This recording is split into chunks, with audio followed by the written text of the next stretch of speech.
اعوذ باللہ من الشیطان الرجیم بسم اللہ الرحمن الرحیم۔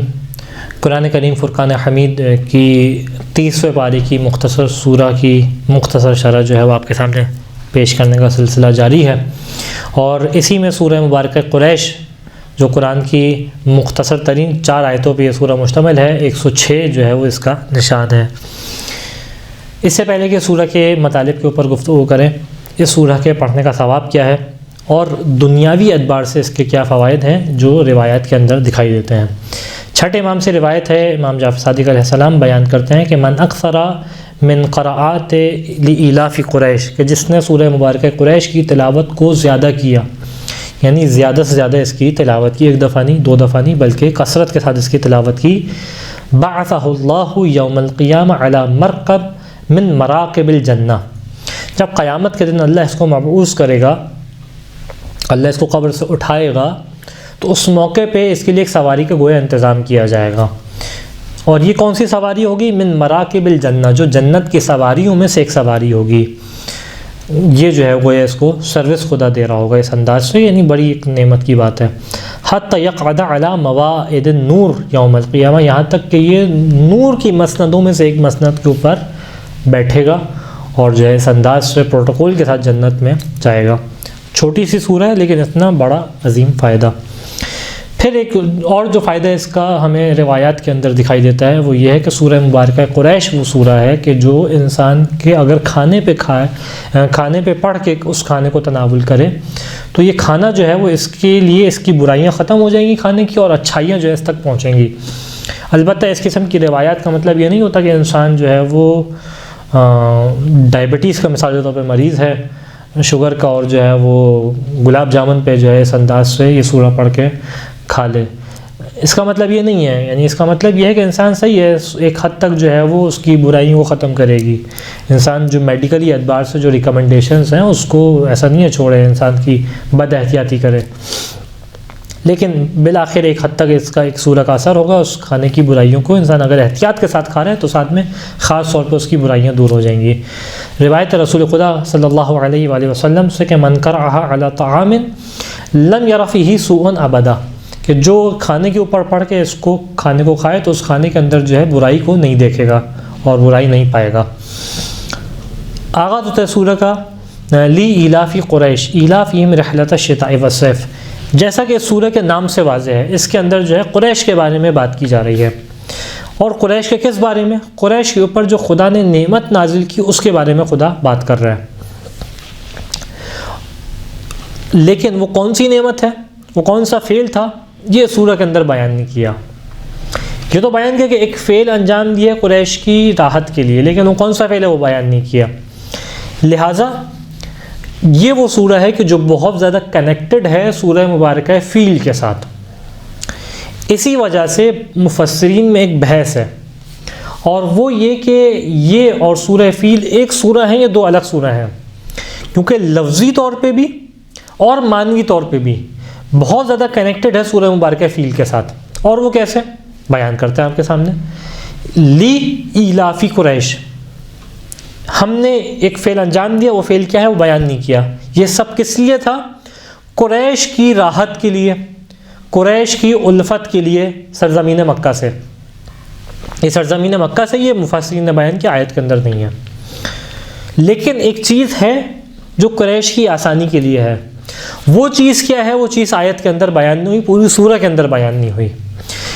لہٰذا ہمیں، لیکن جب قرینے کے ساتھ دیکھتے ہیں، اس کو ملاتے ہیں کہ کیا بات ہے، کس چیز سے کنیکٹڈ ہے معنی، تو سمجھ میں آتا ہے۔ مفسرین، تمام مفسرین یہ بات کہتے دکھائی دیتے ہیں کہ جو ہم نے ابرہہ کے لشکر کے اوپر ان کو فتح دی، مکے والوں کو ابرہہ کے لشکر کو جو ہے اسف معقول بنا دیا، جو ہے وہ چبائے ہوئے بھوسے کی طرح بنا دیا، یہ سب ہم نے کیوں کیا؟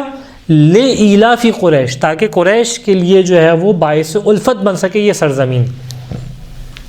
لہٰذا معنوی طور پہ کس سے کنیکٹڈ ہو گئی؟ سورہ مبارکہ فیل کے ساتھ۔ اس لیے بعض مفسرین نے کہا کہ یہ دونوں ایک ہی سورہ ہیں، 2 الگ الگ صورتیں نہیں ہیں۔ یہ تو معنوی طور پہ۔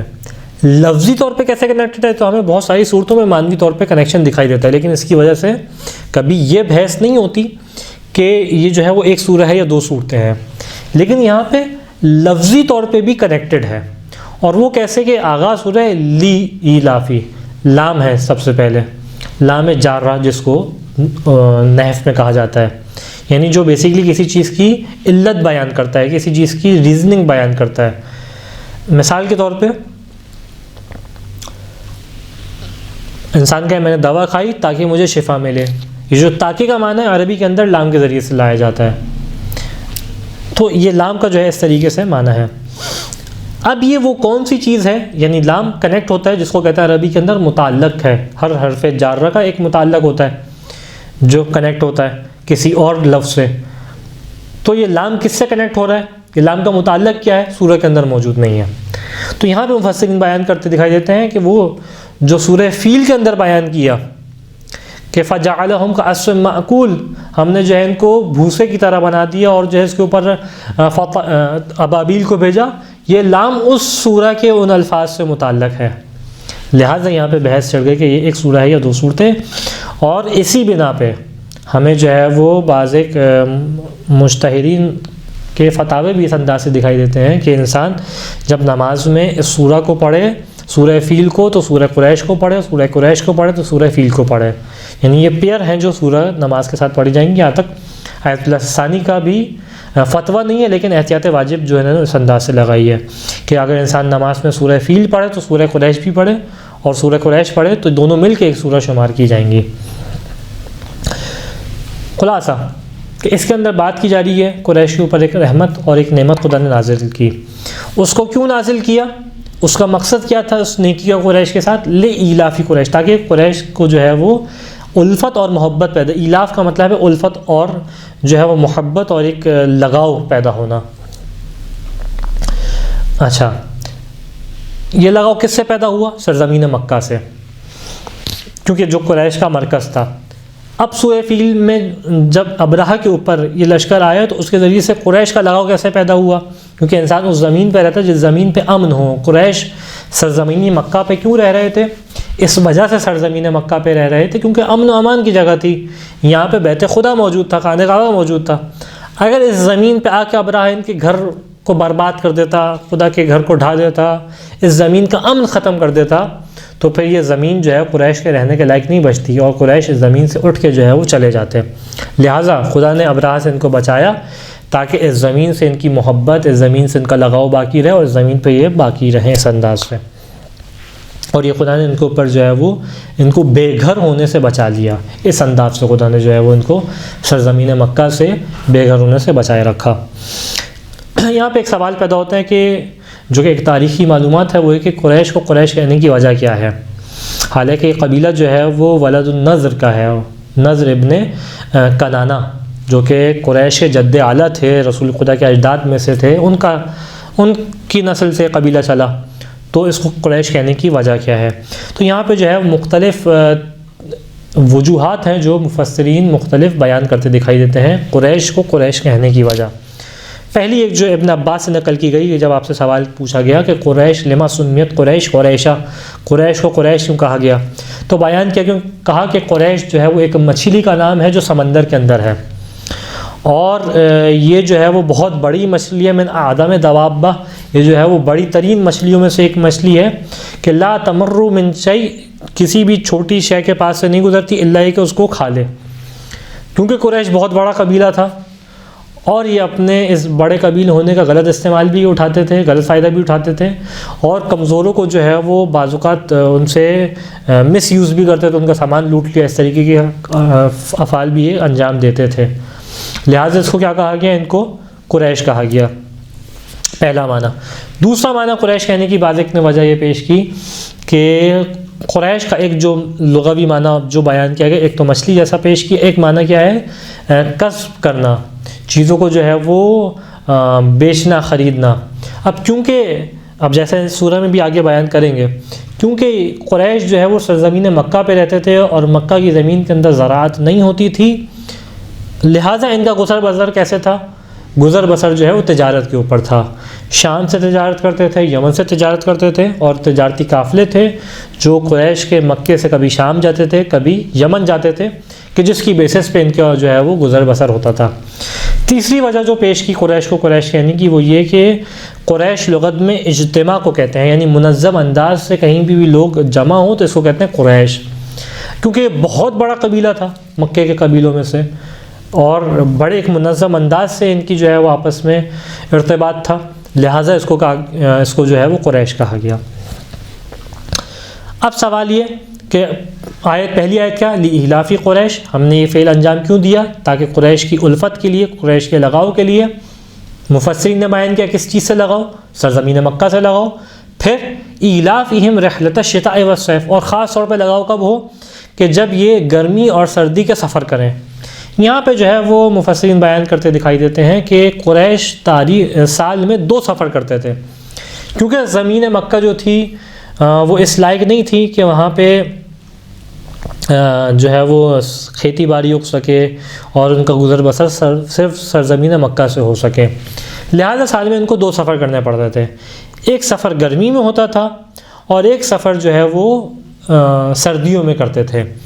گرمی میں یہ لوگ سفر کرتے تھے یمن کی جانب، گرمی میں سفر کرتے تھے شام کی جانب، اور سردی میں سفر کرتے تھے یمن کی جانب۔ کس لیے؟ تاکہ جو ہے وہ تجارت کر سکیں، یہاں سے سامان کچھ وہاں پہ لے کے جاتے تھے، وہاں سے خرید کے واپس یہاں پہ لاتے تھے، اس طریقے سے ان کا گزر بسر ہوتا تھا۔ خاص طور پہ یمن اور شام کی وجہ کیا تھی؟ کیونکہ اسٹریٹجیکلی اور جغرافیکلی دیکھا جائے تو یمن اور شام آج بھی بڑے کی پوائنٹس پہ ہیں دنیا کے اعتبار سے۔ یمن دیکھا جائے تو بحر احمر ریڈ سی کے پاس ہے، جہاں سے جو ہے وہ آج بھی دنیا کی بہت بڑی ٹریڈ گزرتی ہے، تو ایک بہت بڑا ٹریڈ پوائنٹ تھا اس اعتبار سے، کیونکہ بحر احمر کنیکٹ کرتا ہے دنیا کے مختلف سمندر کو، اور ہاٹ واٹر جو ہے وہ وہاں پہ موجود ہے اس اعتبار سے۔ شام کیا ہے؟ شام ویسٹرن ورلڈ اور ایسٹرن ورلڈ کو ملانے کی پوائنٹ ہے، یعنی جہاں سے پورا عرب کی دنیا اور اس طرف کا حصہ جو ہے وہ یورپ سے ملتا ہے، اس ایریے کو ملانے کی بہت بڑا کی پوائنٹ ہے۔ اس اعتبار سے شام کی اپنی جگہ جو ہے وہ ایک اہمیت ہے جغرافیکلی اگر دیکھی جائے، اسٹریٹجکلی۔ لہٰذا کیا ہے، یہ یمن جاتے تھے وہاں سے ان کو فائدہ تھا، شام جاتے تھے وہاں سے ان کو فائدہ تھا۔ اس زمانے میں 2 بہت بڑے مرکز تھے تجارت کے۔ إِلَافِهِمْ رِحْلَةَ الشِّتَاءِ وَالصَّيْفِ، قرآن کہتا ہے کہ ان کو گرمی اور سردی کے سفر میں جو ہے وہ خاص طور پہ ان کی الفت کے لیے۔ اب گرمی اور سردی کے سفر میں ان کو کیسے الفت ملتی تھی؟ یہاں پہ جو ہے وہ مختلف نکات ہیں جو مفسرین نے بیان کیے۔ پہلا نقطہ تو یہ کہ جب یہ مکے سے اٹھ کے شام جاتے یا مکے سے اٹھ کے یمن جاتے تو وہ تجارتی مراکز تھے۔